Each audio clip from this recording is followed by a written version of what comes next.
Wow, langsung connect nih. Keren. Iya, Pak. Halo Denisha. Halo, Pak. Wow, keren, keren. Thank you sudah kasih waktu untuk sore hari ini sehingga bisa berbagi dengan teman-teman di Inspiring Talks. Apakah suara saya jelas, Denisha? Jelas, Pak. Jelas. Ya, ada Oke. teman aku nih, teman kuliah aku nih langsung join, buset. Nggak apa-apa, itu biasa tuh pengen lihat temennya Teman baik aku, berbagi. Pak. Teman baik aku. Oh iya, boleh spill namanya? Olivia, Pak. Olivia.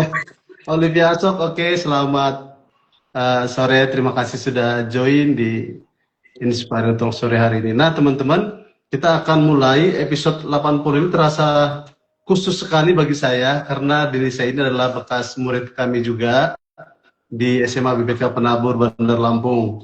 Nah, kenapa kami majukan jamnya jam 6? Karena memang perbedaan waktu di Indonesia dan Aussie. Jadi mohon maklum teman-teman kalau biasanya kita mulai jam 7.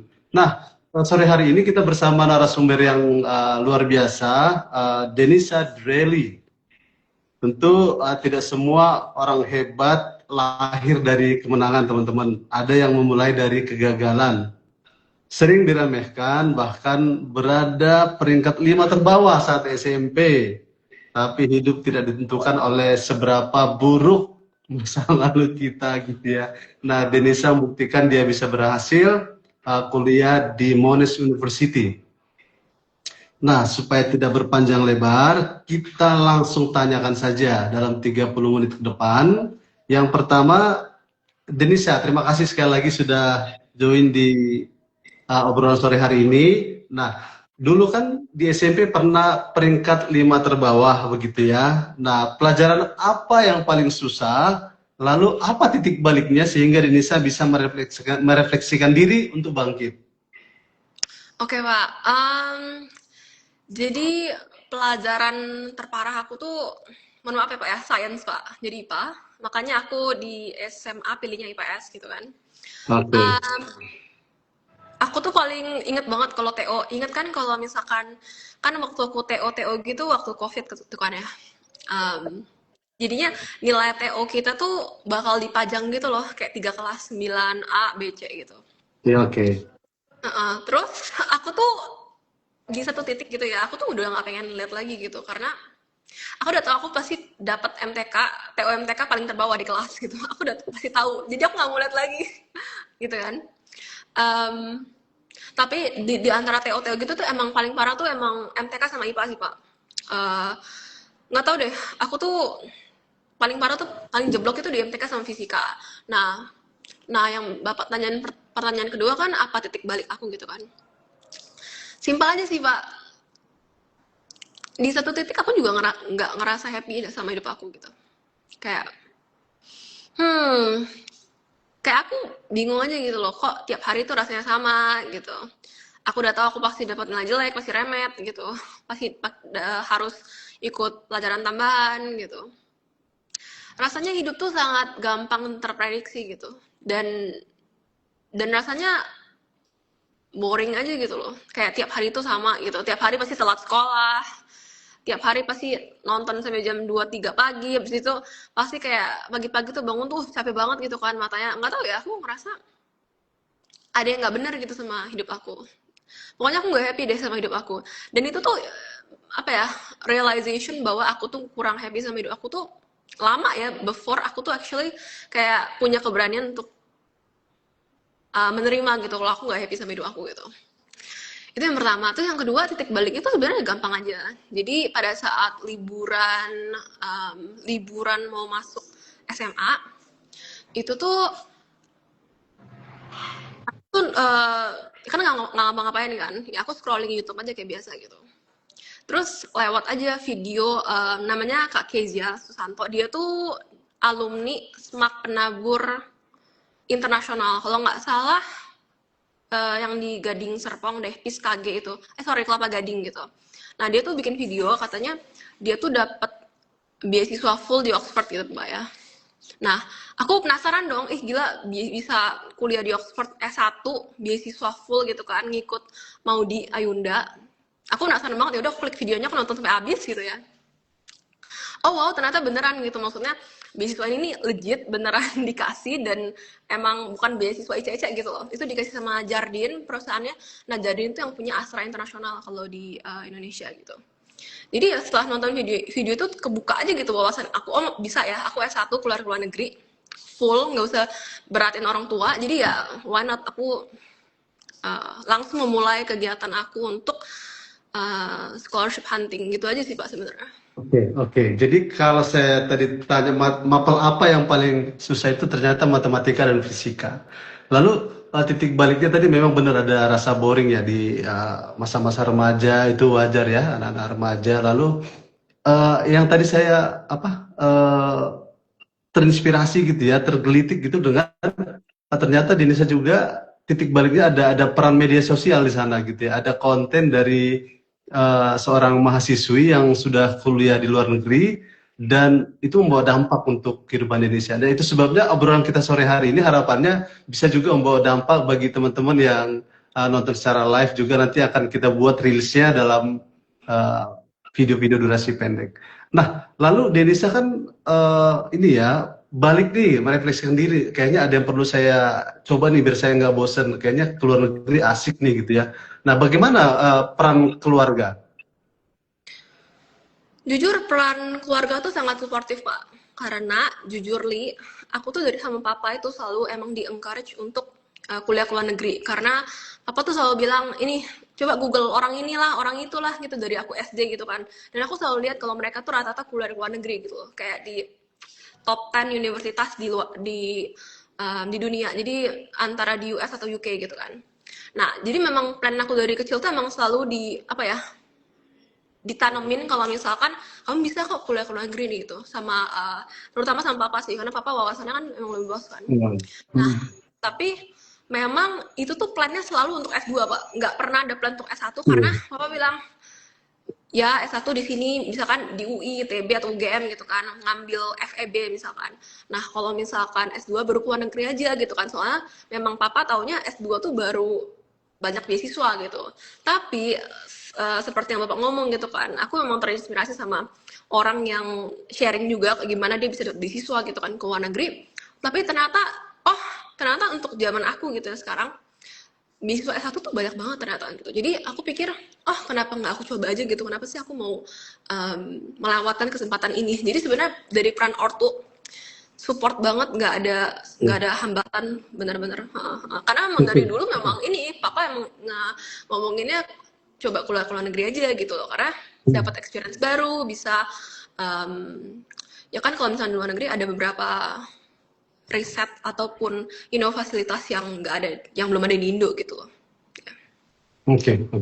Nah, ternyata ada peran keluarga ya. Even kan seorang wanita, nah kadang-kadang kan keluarga itu putri untuk berangkat ke luar negeri kan banyak yang pertimbangan ya, risiko apa gitu. Ini malah keluarga mendorong ya supaya punya pemahaman yang baru gitu di luar ya. Nah, pertanyaan selanjutnya nih Denisa, ini SMA. Nah kan kamu di SMP mungkin merasa boring, belum menemukan jati diri dan lain-lain lah gitu ya, bla bla bla. Nah di SMA kamu juara 1 3 tahun berturut-turut. Apa tidak terkesan ambis atau bagaimana nih kamu? Kan kamu udah ngerti nih, kalau saya baca riwayat kamu itu kan dari kelas 1 itu kamu udah persiapan nih, gua mau keluar negeri nih, jadi persiapan lomba, terus selalu juara 1, lalu mengumpulkan tugas lebih dulu, lalu pelajaran lebih serius dibanding teman-teman gitu. Nah gimana perasaan Denisa waktu itu, pengalamannya? Um, Pengalamannya sangat-sangat menarik Pak, tapi di belakang menariknya itu, dan di belakang berkilaunya penghargaan yang punya, orang-orang harus tahu kalau misalnya aku sangat lelah waktu SMA. Kayak orang tuh harus tahu itu, karena kan nggak ada apa ya, no pain no gain lah gitu kan. um, Bener-bener semua waktu aku pakai buat belajar, buat bangun portofolio untuk lomba, untuk Iya. um, di Sabtu Minggu aja aku ikut Memrida gitu kan, ngajar bahasa Inggris panti asuhan. Terus aku juga mulai bisnis buku juga gitu kan sama mama aku. Maksudnya kayak bener-bener aku tuh nggak ada waktu luang gitu loh. Jadi bener-bener semua waktu tuh aku invest ke membesarkan chance aku untuk dapat beasiswa ke luar negeri gitu. Jadi aku memang benar-benar 100% fokus di situ.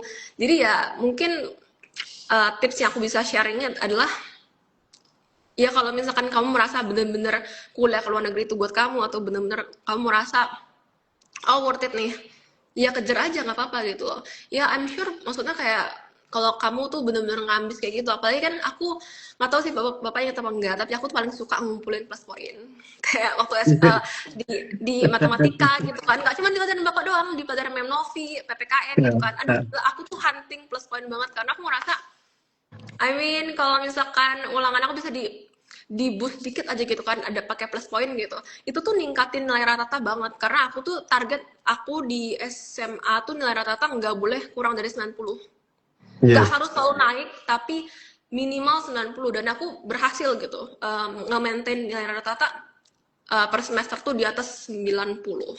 Nah, memang awal-awalnya dicibirin ya Pak ya, kayak ngerasa kok ambis banget gitu, kok semua post point mau punya aku kayak serakah, tapi for your information aku nggak pernah ngambil plus point orang lain, aku cuman kayak jawab lebih cepat aja dan belajar lebih banyak. Jadi ya menurut aku ya sah-sah aja, apalagi kan kalau misalkan nggak sah gurunya juga nggak akan kasih ke aku juga kan plus poinnya, jadi ya fair-fair aja sih menurut aku. Yes. Oke, nah tadi kan Denisa sudah bisa menyimbangkan apa namanya kalau bahasa di kita itu ambis lah begitu ya, ya whatever lah mereka sebutkan apa, tapi di saat itu cara berpikir teman-teman kamu kan nggak sedewa semaju Denisa begitu ya. Lalu bagaimana Denisa bisa beradaptasi dan memberitahu ke teman-teman nih, gua minimal harus 90 nih, jadi gua maaf nih ya agak berbeda. Lalu bagaimana peran sekolah mendukung Denisa? Oke, aku jawab yang pertama dulu ya Pak ya. Aku ngomong aja sih ke mereka, oh ya aku memang mau nyiapin buat kuliah ke luar negeri dan memang nilai aku harus kompetitif gitu kan. Karena ya, again, ngapain sih orang mau biayarin kamu miliaran loh ini, miliaran untuk kuliah ke luar negeri, kan negeri orang kalau kamu tuh nggak worth it gitu loh. Jadi aku bilang aja, ya memang aku harus kayak gini karena memang aku punya tujuan tertentu, itu. Jadi aku basically ngomong sama teman-teman aku ya, aku memang kayak gini ada tujuannya loh, bukan cuma akunya serakah atau aku mau menang sendiri gitu. Itu yang pertama. Yang kedua, aku ngerasa peran sekolah tuh sangat mendukung ya Pak ya. Aku nggak tahu bapak tuh sering buka threads mama aku atau enggak, tapi mama aku tuh bolak-balik selalu ngomong, nulis di threads Instagram kalau misalkan masukin anaknya penabur. Oh by the way, buat yang belum tahu, aku tuh punya koko 2 tahun lebih besar dibanding aku, dan kita berdua di penabur dari SMP dan SMA sebelum kuliah. Dan mama aku tuh selalu bilang kalau misalkan masukin kedua anaknya ke penabur itu adalah salah satu keputusan terbaik yang mama aku tuh pernah buat dalam hidupnya. Wow kan. Karena penabur tuh sangat mendukung ya menurut aku ya, sangat-sangat bisa ngelihat potensi anak tuh kayak, oh nggak cuma tahu oh anaknya misalkan jago di math udah dibiarin aja, tapi actually ikut sertakan lomba, dikasih coach, kayak disupport lah gitu, nggak cuman oh iya bisa kok, nah bisa kok ya, kalau cuman gitu dong semuanya juga bisa gitu ya. Tapi kalau misalkan buat kita uh, nyari pendamping, terus misalkan aku pas lomba speech juga waktu sama Mr. Anderson, itu kata Mr. Anderson juga aku tuh tiap kali lomba tuh ada dikasih uang jajan, ada ininya kan, ada alokasiin dananya kan, dan itu ya effort gitu kan, nggak cuma sekedar iya nak semangat ya nak atau segala macem gitu. Kayak penabur tuh sangat-sangat ngedukung ya. Terus Oke, kalau keren banget. lomba gitu selalu kayak dikasih mobil gitu kan, aku tuh suka banget dulu tuh kayak aduh rasanya kayak spesial banget mau lomba dikasih mobil, terus kayak dikasih uang jajan juga, rasanya spesial banget gitu loh. Wow, keren. Berarti sekolah juga dan guru-guru support ya. Nah, teman-teman, sekedar info juga bahwa Denisa ini di waktu SMA itu sangat aktif mengikuti lomba-lomba dimanapun begitu ya. Dan ketika mengikuti lomba, persiapannya juga maksimal. Lalu juga pelajaran di sekolah juga tidak tertinggal. Nah, hanya yang menjadi pertanyaan adalah tipe-tipe dengan Denisa ini, kenapa saya tertarik untuk membagikan mengajak Denisa untuk konten bareng dalam Inspiring Talks ini adalah bagaimana cara menghadapi kegagalan. Karena kan orang yang memang sudah mempersiapkan nih dari kelas 10, gua mau keluar negeri nih, keluarga juga support, ikut lomba, ikut menambah portofolio dan lain-lain. Bahkan tadi ada pelayan di panti asuhan, ikut mengajar gitu ya, volunteers dan lain-lain. Tentu kan ada kegagalan. Nah, yang seperti yang saya baca di riwayat Indonesia itu ada 5 kali gagal untuk mendapatkan beasiswa. Bagaimana itu terjadi dan apa yang Denisa lakukan untuk bisa kembali bangkit gitu dari kegagalan itu? Oke, itu benar banget sih Pak, dan menurut aku itu jadi tagline aku ya, maksudnya kayak aku dikenal sebagai oh ya gagal 5 kali baru dapet beasiswa full kan ke Monash gitu kan. Nah sebenarnya itu gampang banget sih kejadiannya. Ya kejadiannya adalah aku daftar 5 beasiswa, penyedianya semua luar negeri ya. Jadi univ luar negeri, pemerintah luar negeri itu pokoknya penyedianya tuh asing gitu. Salah satu beasiswa yang aku cuman daftar buat ke luar negeri tapi dari orang Indonesia adalah itu cuman BIM doang, beasiswa Indonesia Maju dari Kementerian Pendidikan. Kalau yang satunya lagi kan aku dapat dari BINUS kan, tapi kan itu bukan buat kuliah luar negeri, itu buat di BINUSnya sendiri. Nah, menurut aku sih gini apa ya, kalau kita ngomongin perjuangan selalu ada kalah dan menang gitu loh Pak. Dan ya simpelnya aja aku kalah, aku harus kalah dulu 5 kali, baru aku bisa menang sekali gitu. Dan menurut aku mindset di sini yang kalian harus punya tuh apa ya? Kamu tuh nggak akan mikirin kegagalan kamu kok pas kamu udah dapat satu menang gitu loh. Kalau aku mikirnya gitu. Jadi aku ngerasa apalagi sekarang ya aku udah bentar lagi udah mau mulai magang aku juga gitu di JP Morgan. Aku ngerasa menang kalah tuh udah biasa lah, aku udah sering bahkan aku tuh sebenarnya lebih sering kalah dibanding menang. Tapi seperti yang aku ngomong, kamu tuh nggak terlalu mikirin kekalahan kamu waktu kamu tuh udah dapet yang kamu mau, which is kemenangan gitu. Kayak misalkan bapak nanya aku, kamu tuh sering nggak sih Denisa mikirin beasiswa-beasiswa yang nolak kamu? Jujur aja nggak, apa aku udah nggak di situ lagi gitu lah. Udah kayak masa lalu gitu loh, kayak sekarang aku ngomong ini ya BIM ya, karena aku memang dapatnya BIM gitu kan. Jadi menurut aku yang kalau misalkan ada orang-orang yang memang lagi ketolak gitu kan, yang lagi nonton live ini, aku ngerasa kalau aku bisa ngomong ya directly ke kalian adalah trust me guys, kalian tuh nggak akan mikirin kegagalan kalian waktu kalian tuh udah dapat satu kemenangan. Jadi sebelum kamu dapat satu kemenangan itu, just try again and again gitu loh. Coba aja lagi dan lagi. Dan sebenarnya yang buat aku tetap nyoba itu mama aku sih Pak sebenarnya. Lagi-lagi peran orang tua ya Pak ya.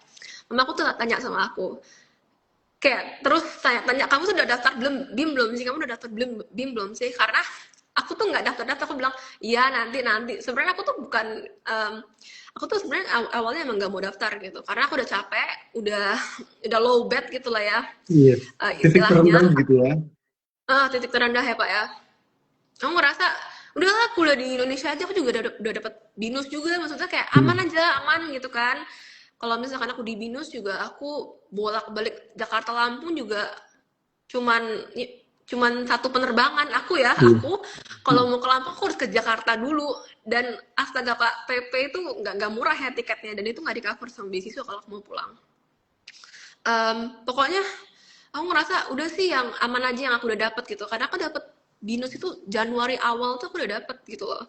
Iya. Jadi tuh udah backup aku tuh udah aman lah gitu. Aku pikir udahlah di BINUS aja gitu kan. Mamaku juga kalau mau jenguk juga gampang. Gila, mau daftar BIM harus mulai lagi dari nol lagi, buat esai lagi, kayak aduh capek banget sih gitu kan. Kayak, dan aku tuh pada saat itu mindsetnya udah pikir oh ya bakal ketolak lagi.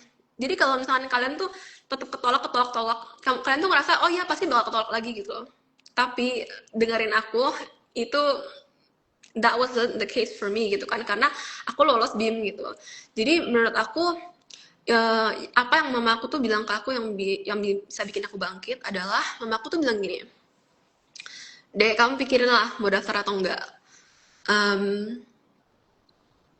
Ntar mama aku tuh ngomongnya tuh udah agak lama, jadi aku harus ingat-ingat lagi. Tapi basically mama aku tuh bilang kalau kamu nggak daftar kamu nyesel gak?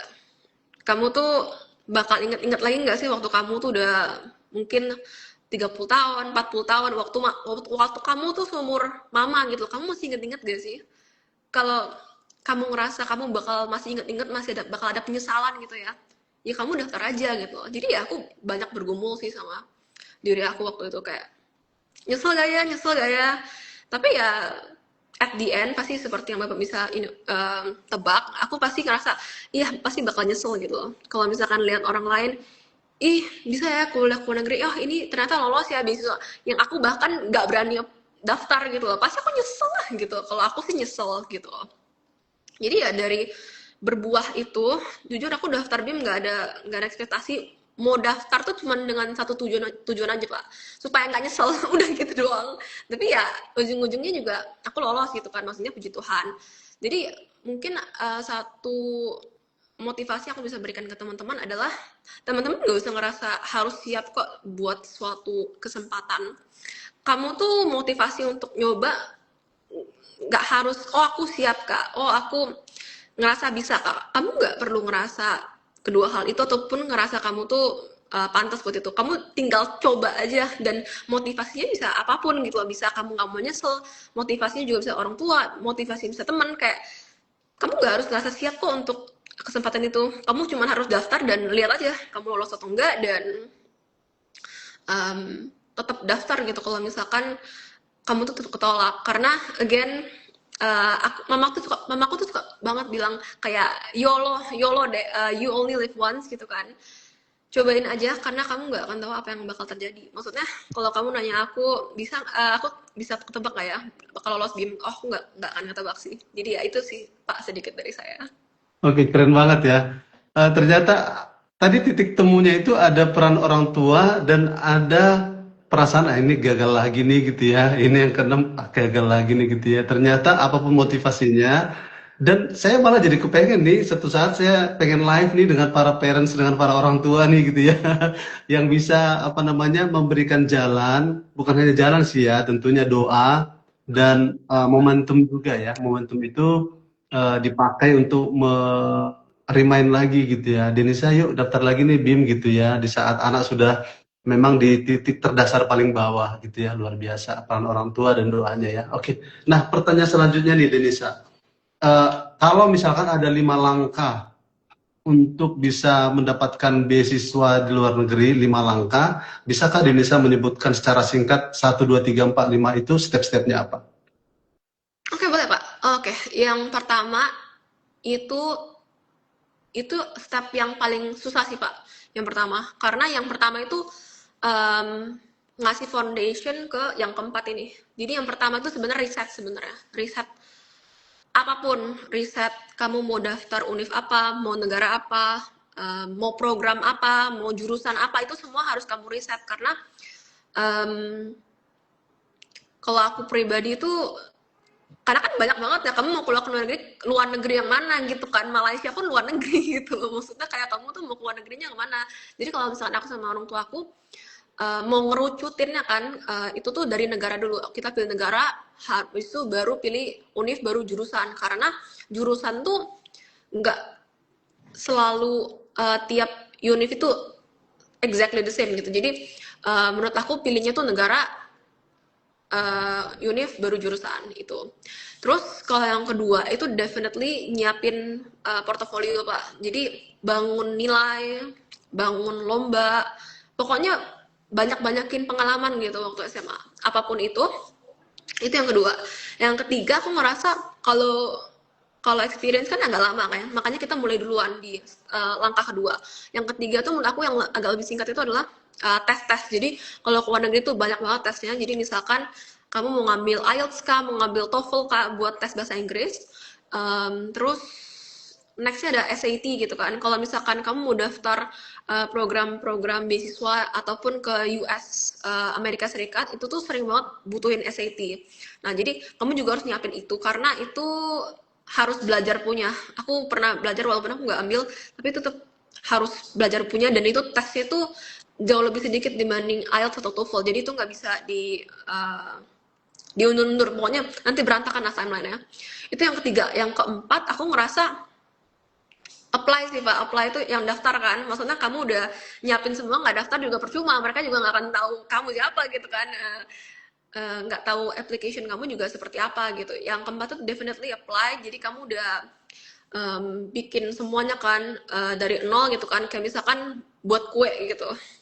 Apply tuh waktu kamu masukin kuenya ke oven, karena kamu nggak masukin kuenya oven juga nggak akan jadi gitu kan kuenya gitu.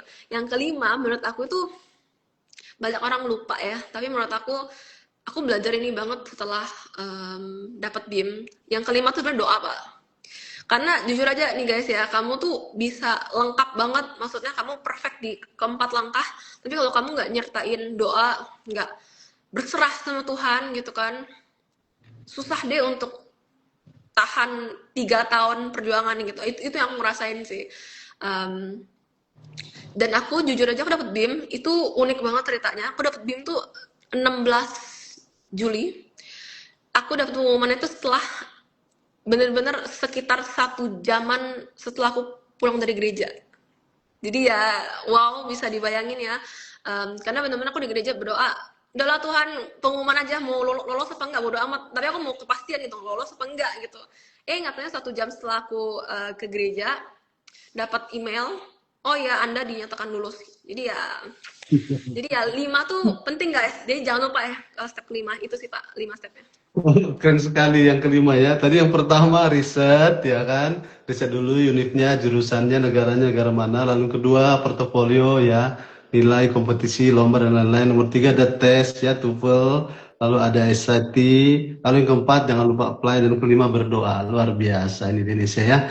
Nah, ini mungkin pertanyaan terakhir untuk Denisa. Untuk harapannya next time kita masih bisa ngobrol-ngobrol dan teman-teman feel free untuk bisa tanya-tanya DM Denisa juga dari Australia, dia gercep juga ya. Saya DM 1 menit kemudian dia langsung jawab gitu, nggak lama gitu ya. Jadi feel free untuk tanya-tanya ke Denisa. Nah ini pertanyaan terakhir nih untuk Denisa ya, karena keterbatasan waktu juga.